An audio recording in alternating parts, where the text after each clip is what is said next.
Jehovah Shalom, all praises to the Most High. Yo, your host, this is Sounds from YYBY. I want to give a few tips to artists out there in the world. I've been doing this for like 21 years as far as like engineering and stuff, so I don't have my share of recording damn near almost probably like almost 300 artists, man. Like I'm from East Coast. I live out West Coast now, but I experienced a lot of artists, and I'm gonna be honest with you, I had pros and cons with them. I say 90% of the artists I dealt with, it was good business.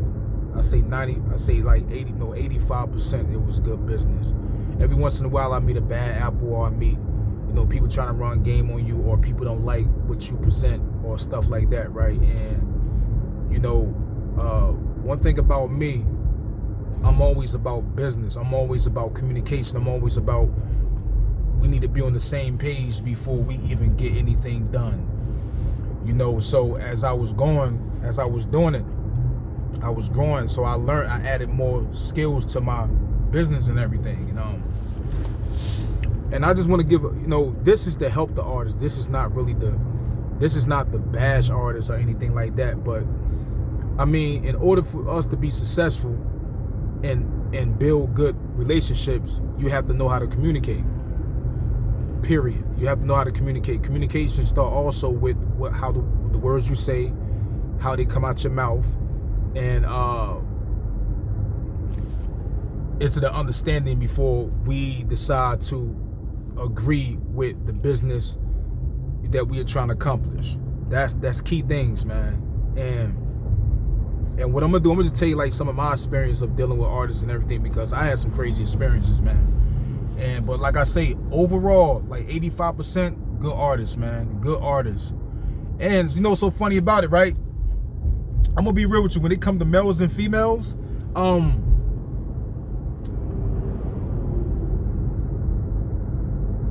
with the sisters, with the women, they more about business that I experience more than the guys. And what I mean in that perspective is this, that they don't try to question your prices. They don't kind of say like, oh, yo, you charging too much, like how the brothers do, or you charging less, or why are you charging that and this and that. Women, when they see you providing a business, they just want their stuff done, and they don't question. They just gonna come, and pay what you're charging, because at the end of the day, I'm not forcing you to pay anything. I'm just telling you this is what I charge. Like when you go to the store and buy a pair of Jordans and they $200, and you can go in there and buy them, or you can go in there and just walk out the damn store. But the point is, like, you wasn't forced to buy those Jordans. So, yeah, you got to come with the quality, definitely 100%. So most of the women don't try to question those things. They don't try to come with antics when it comes to business. Most of the guys do that. If a lady is not, if she don't like the vibe, or she feel like it's a bad location, or it don't look right inside, or something like that, then she's not trying to come do a session, or period with you. So all that type of stuff is important. Now, what I have a problem with most of the sisters, that with not most of them, but I have experienced some do this, that they come with, trying to sell themselves with flirty, body language and stuff like that. Like a Jezebel spirit when they come to sessions, meaning like, let me give him something, or let me see what he want for me to get this session done. I have experienced that a few times, with some lady artists and everything. Or they'll come with their personal attitudes because of their outside problems, and and when this is a business and we don't got time for that. I don't give a damn about your personal problems and what you got going on with your personal life, because again, you wasn't forced to come to a session. This is business. We don't go do that when we inside of the government buildings and stuff like that, when we got to go get out, people got to go get their food stamps, and people got to go get they public assistance, and people got to go, go pick up their check from their job, and people got to do anything personal in this government. We don't go in there acting like that because y'all know what time it is. You know, so, you know, a lot of sisters, some sisters will come in with that type of attitude, you know, that type of personality where it's like, like as if we owe them something, and it gets to a point where I have to end the session, and then if I end the session, then it's like now it leads to something else, to a point where it's kind of like, you know, they feel they can say whatever they want to say in your business, you know, type stuff. And that's the things that you got to deal with some of the women. And, you know, that's bad business. That's bad business. And this is why, as an engineer, you have to have your rules and your do's and don'ts presented from the jump, from the door, to let them know, like, hey, this is what I'm about. This is what I'm about. And personally, you shouldn't have to do that because this is still a business, you know. And I'm a fair guy, you know. I'm not one of those guys who try to get over people. I'm a guy that try to give you some Jews and some knowledge, just in case you want to, you stop dealing with me and you go out in the other world and deal with other people. You could prepare yourself, because why? Because I was an artist first, man. I was in these streets running around as an artist first, dealing with my older cousins, them learning the business. I was taught the business. I was around a little bit of the industry stuff, so I learned a lot. I experienced a lot. But the thing is, I learned that, you know, before I sell my soul, or, you know, or be used, I'd rather go solo dolo with everything that I do, invest in my own craft. And that's what I did. So, not to get off the subject, so the sisters, that's what you got to deal with. You got to deal with those certain attitudes, those ways, and sometimes they want to pop up with their kids and stuff like that. So everything I'm saying that's wrong, I'm telling you, that's what you shouldn't do. You shouldn't do that, man. You shouldn't. It's like, it should be an automatic thing. Don't bring your kids. Don't ask the engineers, can you bring your kids, unless you're trying to pay a lot of money. Because bigger studios, I don't record bands. I do solo acts. But when you go to big professional, bigger studios, and you be like, damn, why do they charge $80 an hour? Why do they charge $120 an hour? Stuff like that. They charging too much, because they have rooms and places where you can make noise and be quiet with your kid. You could bring your kids in there. They might have somebody to watch your kids for you. They might, you might can bring one of your girlfriends or your boyfriend or whoever. Y'all can sit in that. He could sit in that room, or she could sit in that room with your kids while you in the session, privately, peaceful, where the kids don't interfere the session, where they knocking stuff down and running around, screaming, yelling, and crying.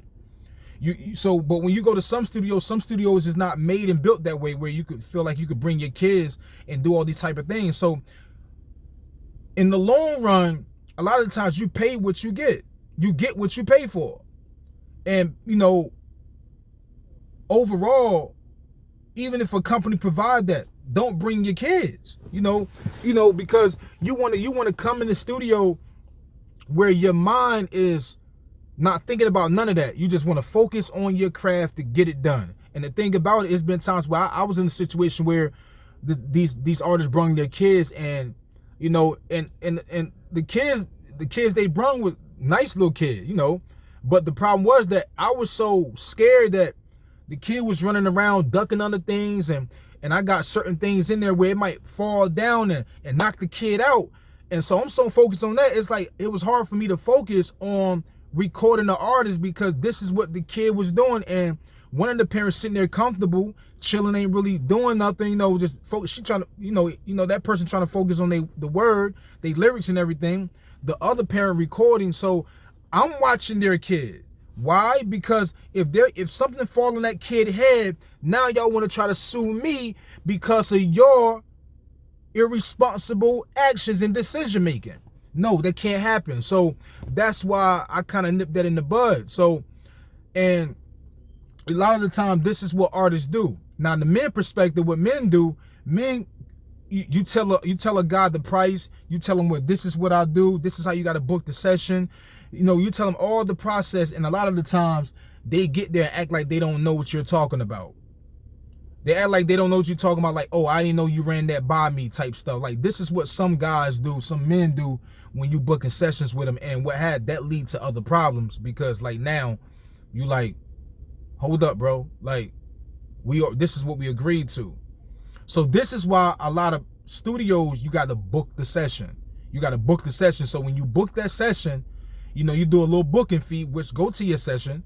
So when you get there, Well, okay, you book the session.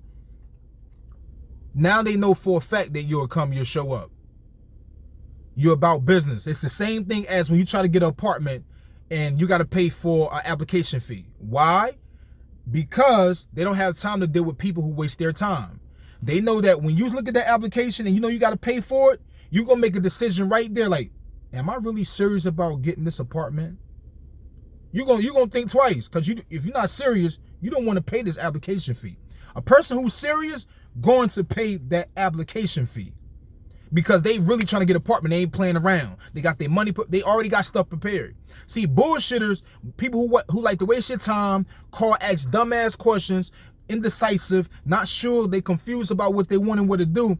Those are artists that you deal with a lot. So as my experience going through gradually, I was like, yo, I did things, I cut that out real quick.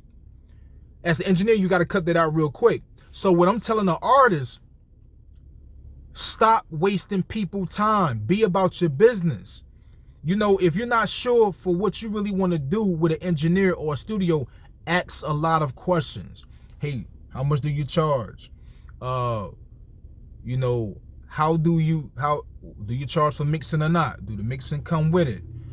Don't come thinking that, oh, this is how it goes because John and Lil Elroy and Lil Lee, they record you that way. They mix your stuff as it go. You go in there, they just hook you up. But you go to another studio in another town, you think that engineer's supposed to do that too. No, nigga, like, is you serious? No, that's not how it works, people. And if you have this mentality, that means that you're thinking the wrong way as an artist, because you can't put everybody in the same category. Everybody do things different, my G. That's the point, man. And as an artist, what will make your skills better, will make your business and your relationships better with people, is communicate. Ask a lot of questions. Ask what do they provide. Hey, matter of fact, could you do A, B, and C and D if I pay you this? Communicate. Be on the same page. Don't try to come to the studio with game and say, oh, I didn't know you provided this or you didn't provide that, when most engineers already know what they're about. Now, guess what? It's been times you can meet bad engineers. Why? How I know? I was an artist first. So I met bad engineers that try to run game, don't give you no juice, don't care about your music. So I said, if I ever be an engineer, I will make sure I don't do these certain things. I will make sure that I provide, you know, the prices and the perspective, or, you know, or how I do business with the artist, the way that how I wanted to be, you know, provided when I was an artist. See, when you're an artist, you get this, you understand the experience. So, and that's my point, what I'm saying, people. As an artist, man, you got to communicate. You got to know your business. You got to be about your business. If you're going to burn your bridges early, you're not getting nowhere. It's 90% business, 10% music. This is YYBY.